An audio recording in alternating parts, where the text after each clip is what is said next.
నా ప్రేమ లోకం నువ్వే అంటున్నా, నీతో ప్రయాణం ఇష్టమేనన్నా, ప్రేమ తెలిపిన రామ చిలుకను హత్తుకోమన్నా.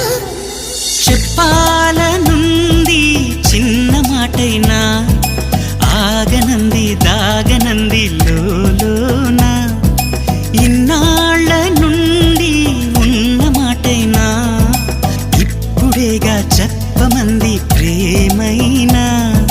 పెదవి కదిలించుకో, మనసే వినిపించుకో, పరదా తొలగించు కొంతైనా.